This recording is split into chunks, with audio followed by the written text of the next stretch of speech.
Hi everyone, welcome back to my channel. Thank you so much for tuning in for another video. Today I have a watercolor piece that started off with the intention of being a simple piece that was going to be easy, but ended up not being that.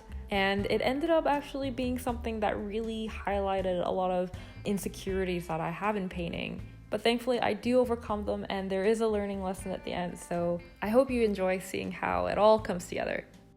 I don't know exactly where this idea came from, but an image popped into my head of a girl whispering to another girl, and I just really liked the gesture of the poses. I was in the mood to do a quote-unquote simple painting, and I decided to stick with the simple concept and explored it with other subject matter. I thought two cute little pixies sitting on top of a tree branch whispering secrets to one another would be a really cute idea, but I went back to the clowns because the first image that I drew, that's what had popped into my head, and so I just decided to run with it, and I drew another sketch to figure things out a little more, and I was getting a bit of a Norman Rockwell vibe with this drawing.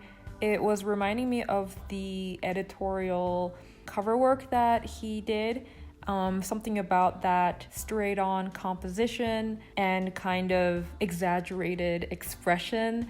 And when I shared this sketch on Instagram, a few people actually commented that it was reminding them of Norman Rockwell as well, which I found really interesting.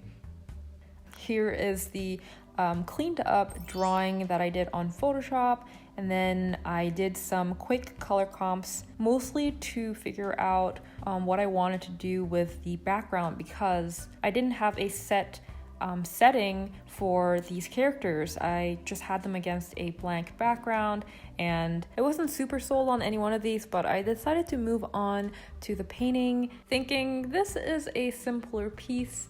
I'm not going to overthink it. I'm just going to see what happens, and I will improvise, and things will be all right. So when I started out on the painting, I actually really liked how it looked in the earlier stages. I find that with watercolor, oftentimes I do like how my pieces are turning out in the earlier stages of the painting process. But something happens along the way pretty much every single time.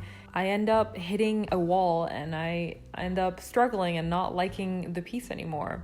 I started out by toning down the paper a little bit so it's not so stark white, and the process kind of helps me ease into the painting. And because I hadn't really fully established my lighting scenario, I didn't really know where to begin with that. So I started out by laying down my local colors first.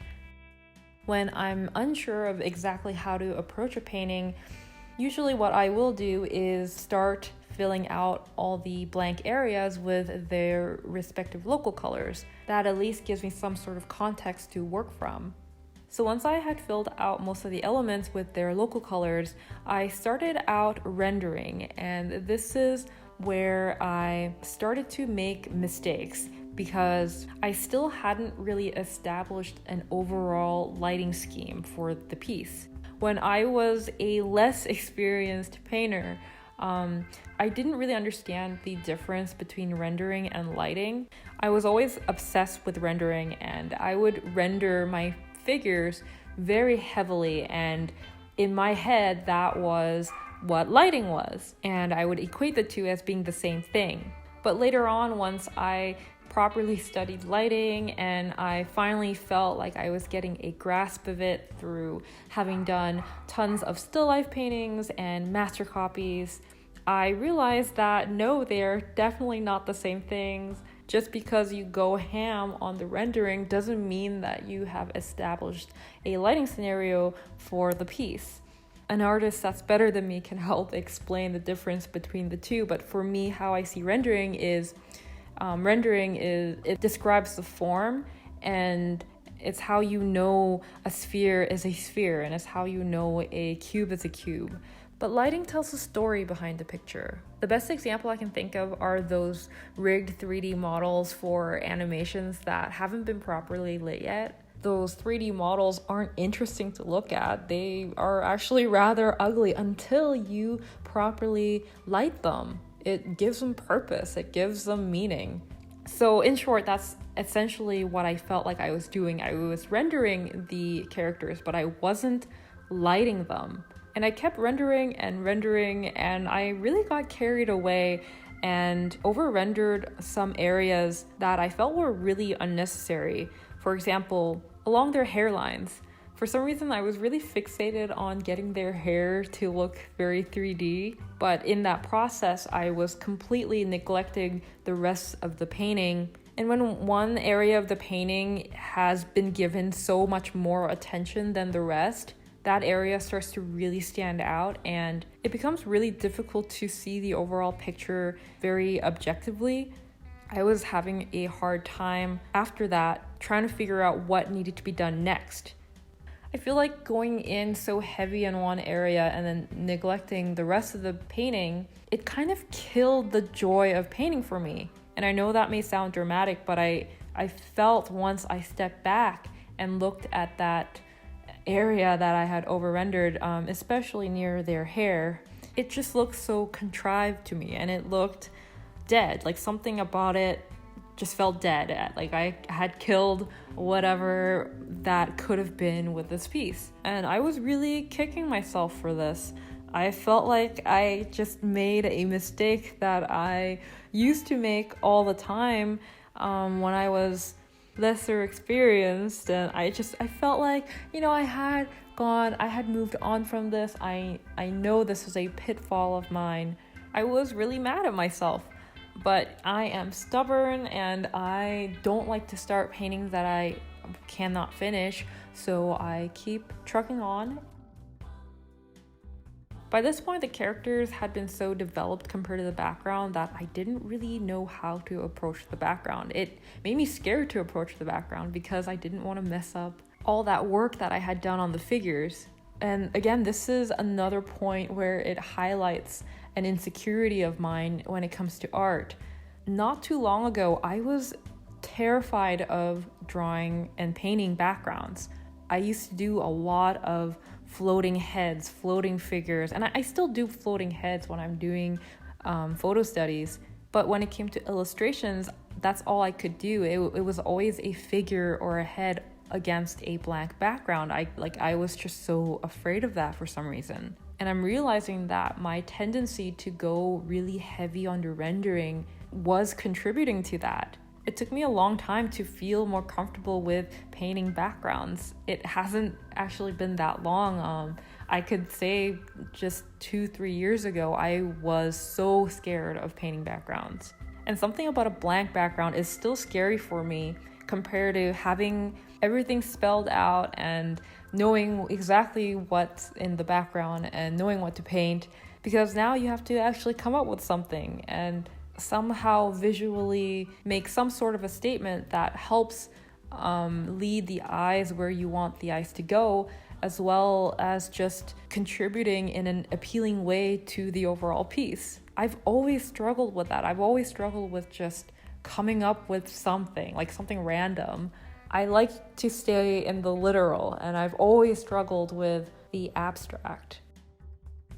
By this point, with everything pretty much filled out in the piece, it still felt unfinished. And I think that's what I mean by the dead feeling. I feel like I wasn't saying anything with the piece. I was saying, like, here are two figures. You can see them clearly on this blank page. Like, that's the statement I felt like I was making. So as you can imagine, I, at this point, was not happy with the painting, and I felt like, you know what, at this point, there's nothing to lose. I'm just gonna pull out my bigger brushes and see what I can do from here. So that's what I did. I pulled out my big flat brush that I often employ to try to help me loosen up at times. And going over some of these areas with a bigger brush in one sweeping motion, it takes away some of that darker value of the rendering, and it really helped knock these areas down and blend them more into the background, which made it look as if the figures were actually placed in the background instead of just sitting on top of the paper. So I started knocking down some of these areas so that I could give more attention to the areas where I want the eyes to go, instead of everything being loud and shouting for your attention, because that dilutes the statement. Having some elements of the characters recede into the background and having the rest come forward, it made it feel like they were finally interacting with the background instead of, again, just sitting on top as if it's just like a cutout. And being in this mindset of being loose and not caring about losing some of the rendering that I had done, it allowed me to see the overall big shapes that were making up the figures instead of getting fixated on all the little individual parts. And being able to see the overall big shapes that compose a figure is so important in establishing your lighting. And so I felt like finally towards the end of the painting is when I addressed the lighting issue, and it made the figures feel much more real for me, as if they really are existing in that space. I gave more prominence to their shoes and the ground plane so that they feel really firmly planted and have weight. But notice how I really knocked down the leg that's behind the leg that's towards us, of the girl wearing the Converse. That's because that leg doesn't need to be so prominent. I want your eyes to go through the front leg, up through the curve of her back, into where I want your eyes to go ultimately, which is the surprised expression on the red-haired girl's face. I think when I initially had set out on this piece, that was one of the visual things that I wanted to convey. That's why this painting exists. It's because I wanted to highlight the beauty of that gesture. Also, notice how I pretty much just completely took out the pigtail and the ribbon on the left side. That's really competing with the ribbons of the blonde-haired girl. I just felt like it wasn't necessary for that to be in focus. There was just too much complexity around that area, and also the same with her ruffled collar. It was competing with me trying to convey the tea and the action of the tea being spilt out of the mug. So even though it was a little bit painful to do so, I completely knocked that down so that I could give more precedence to the hot steaming tea, because that's what the picture is about. It's not about her collar, and it's not about her other pigtail and the ribbon. And I say this to reiterate the point that I don't need to spell everything out. I need to remind myself that I need to stay in a playful state within the painting process for as long as I can, instead of jumping so quickly and stubbornly into the rendering stage, which has been proven to kill the fun and confuse the statement that I want to make with the piece. By the way, I got the idea to use the Post-its during the splattering stage from Leoba Bruckner. You guys probably know her on YouTube. And it's actually kind of funny because I feel like she embodies what I'm like terrible at. Like, her painting process is so different from mine, I feel. And she is so fearless with coming up with these random abstract background elements that I so struggle with. I was going for like bigger splatters, but I just couldn't figure out how to do it. I think I needed something like super wet that I can just kind of drop onto the paper, but I didn't have anything on hand, and I didn't know what to do. You guys probably know that I don't usually paint like this. My paintings are usually a lot more controlled, and I don't just splash paint around because I'm scared and I don't want to mess anything up. So this is quite new for me, and I felt like I was almost making watercolor look more like watercolor, which is hilarious because I often get told that my traditional paintings look digital, and that's because of how controlled I am with my mark making. So I was really intent on keeping these splatters and the brush strokes that I made randomly in the background. I wanted to keep their integrity, and I didn't want to just blend them out like I usually would. And I surprisingly like how it all looks and feels together. I think it offers some texture that wasn't previously there, and I try my best to vary it up a bit so that your eyes wouldn't get bored. It would kind of be jumping off from point to point. And I feel that the energy of all these marks are in support of the overall expression and the statement that I'm making with the piece. So as scary as it was in loosening up and making these marks that I normally wouldn't make, it gives me a little bit of confidence for the next time that I'm going to be painting a blank background. So remind me not to start a painting with a notion that it's going to be easy and simple, because it often isn't. But despite feeling like I was schooled by my own painting, I do really like it. I am undecided as to whether or not to make prints, because it is a very different piece for me from the ones that I have done in previous months. And I'm a little bit scared, I guess, of putting it out there and people saying like, why are you painting this? Or why this is so different from the other paintings that are on your store. So I kind of feel like I have to do other paintings like this so that it gives this one some context and it doesn't feel like an anomaly on my website. I guess I just want to gauge interest before I make that commitment to go through the whole process of scanning it and editing the image and then test printing for days to get the print to be as close to the original, and then going through the whole promotional cycle of telling the world about it through social media and letting people be aware that it exists. It's all more work than I think people expect it to be. Anyway, long story short, not sure I will make prints of it just yet, but I'm looking forward to doing more paintings like this.